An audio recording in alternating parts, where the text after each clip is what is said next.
เขาจะถามพิษกรรมมันเป็นยังไงเนาะน้องก็ตอบบ่ได้หรอกก็ถามแม่อยู่แต่แม่ก็บ่สามารถอธิบายได้นะก็อยากพูดกันว่ามันพิษกรรมนี่มันพิษกรรมคืออีหยังคืออีหยังมันไม่อย่างเขาจะเอิ้นว่าพิษกรรมตูลองให้ฟังนะดูประสบการณ์ด้านนี้โดยตรงตามความเชื่อเนาะอาการที่แสดงออกแมนวินเจ็บหัวเนาะปวดหากเนาะหรือว่ามีไข้แมนพิษกรรมแน่นอน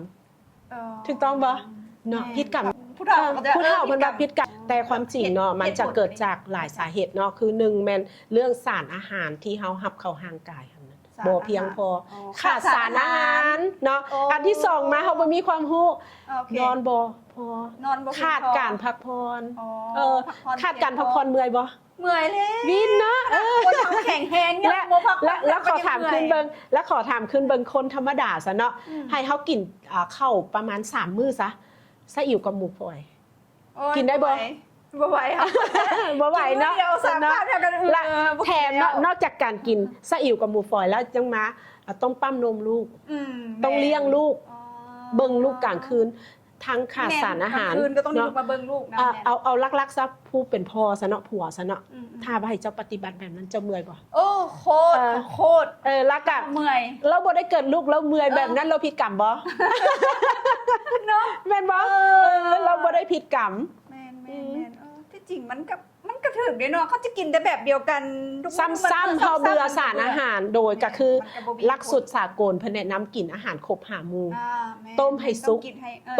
กเนาะถ้าว่าเฮาย่านเฮาผิดกินเฮาอาจจะแม่นการที่ว่าหลีกเลี่ยงอาหารที่มีกลิ่นแห้งเนาะอันเหล้าเบียร์แอลกอฮอล์มีโกฟีนเนี่ยมันตัดแล้วเนาะอันหลีกเลี่ยงอยู่แล้วแต่ควรรับสารอาหารครบ5หมู่เพราะว่าหยังห่างกายผู้หญิงเฮาน่ะช่วงระยะเวลาถือพาน่ะเฮากินหยังนะรับอีหยังเข้าไปเลี้ยงลูกเบิดแล้วแล้วผ่านวิกฤตใหญ่ก็คือการที่ว่าเกิดลูกเนาะบางคนอาจจะได้ผ่าตัดบางคนเกิดธรรมชาติได้กับเสียพลังงานตกต่ำลงไปแล้วถ้าว่าการขาดสารอาหารจะเฮ็ดให้ความดันเฮาตกเลือดเฮาจางเฮาเป็นวินแน่นอนแล้วตกลงว่าพิษกับนี้แม่นบ่เนาะเรายังอีกได้ยังอีกบวกกับผลกระทบทางนอกคือความกดดันเฮ็ดให้ซึมเศร้าโอเคเข้าใจเนาะตกลงว่ากระจ่างขึ้นว่าตกลงว่าแม่พักผ่อนบ่เพียงพอกินอาหารบ่ครบเนาะเฮ็ดให้ร่างกายมันบ่สมบูรณ์ว่าง่ายๆและอีกสิ่งนึงที่ว่าเฮ็ดให้เป็นวินง่ายฮู้บ่ว่าแม่นหยังหลายสิ่งบ่เนาะหลังเกิดส่วนหลายจะหมุนหมอนสูงเฮ็ดให้หยังเลือดขึ้นสมองบ่ได้บ่พอจะเฮ็ดให้ขาดออกซิเจนในสมองหมอนสูงเกินไปหมอนสูงแม่นปรับระดับของกระดูกก้านคอหมอนต่ำจือบ่เวลาออกจากห้องเกิดหมอบอกค่ะว่าบ่ให้หมุนหมอนเลยแต่พอไปบ้านมันหย่อง2หน่วยใส่กันเลย2หน่วยทุกบ้านมาเพิ่มอีกเอามาเพิ่มอีกทั้งผ้าห่มน้ำอีกการที่ว่าเฮ็ดให้เลือดอยู่ในร่างกายเฮาบ่เพียงพอแล้ว